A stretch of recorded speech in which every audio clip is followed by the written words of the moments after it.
అత్తయ్య ఈరోజు ఏం చూపిస్తున్నారు? పచ్చిమిరపకాయలు కారం అమ్మ. ఇవాళ గారె పండగ కదా, అందుకని గారెలు చేస్తున్నాం కదా, దాంట్లో నలుచుకుండానే పచ్చిమిరపకాయలు కారం చేస్తాం. ఓకే. ఫస్ట్ నూనె వేసుకోవాలమ్మా.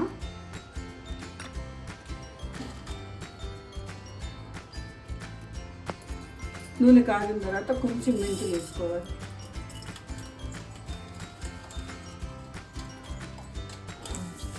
పచ్చిమిరపకాయలు వేసుకోవాలమ్మా.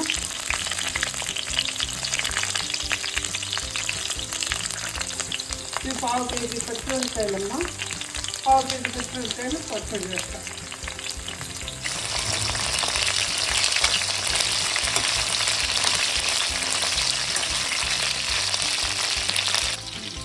ఒక గిన్నెలోకి చింతపండు నానేసుకోవాలమ్మా, చిన్న నిమ్మకాయ అంత.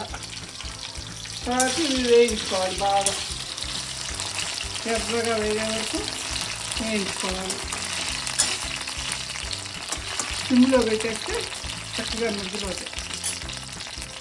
ఫ్రైలో పెట్టుకోకూడదమ్మా, పెట్టుకుంటే మొహాన పేరు పడతాయి. అందుకని సిమ్లో పెట్టుకొని నిదానంగా వెళ్తూ ఉంచుమా, చక్కగా మంచిగా అట్లాగే వేగాలి. పచ్చిమిరపకాయలు వేగినాయమ్మా. ఇంకా ఉప్పు వేసుకోవాలి, దీంట్లో తగినంత ఉప్పు వేసుకోవాలి, టేస్ట్ సరిపోయినంత ఉప్పు.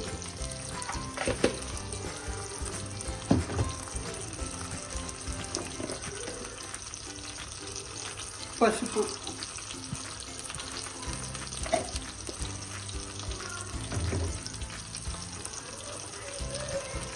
నానేసుకున్న చింతపండు వేసి ఒకసారి బాగా కలిపేసి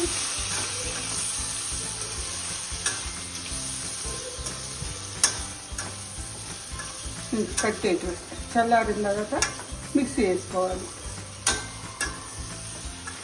చల్లారిన తర్వాత మిక్సీ వేసుకోవాలి.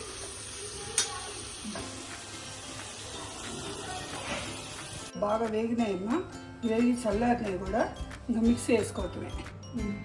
మిక్సీ వేసుకున్నామమ్మా. ఇప్పుడు మిక్సీ పట్టుకుందాం. మిక్సీ పట్టుకునే ముందు కొంచెం దీంట్లో కొత్తిమీర వేసుకుంటే బాగుంటుందమ్మా. కొత్తిమీర వేస్తాను.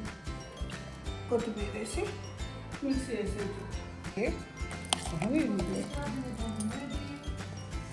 పిల్లలు తీసుకొని కరివేపాకు వేసి తెరమాకు వేసుకోవాలి. పచ్చళ్ళకి తెరమాకు వేసుకుంటున్నాను నేను.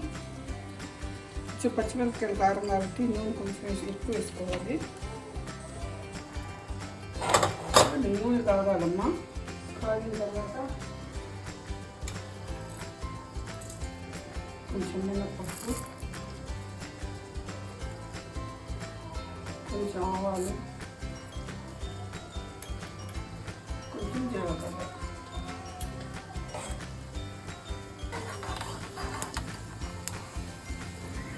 ఇంగువ. ఇవి వేగుతున్నాయి కదా, ఇప్పుడు కరివేపాకు వేసుకోవాలి.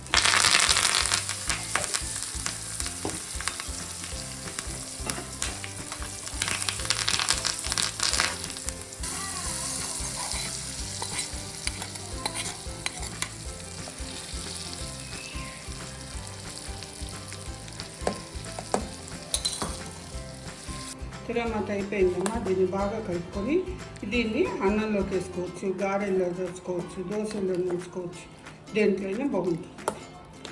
అయిపోయింది ఇది.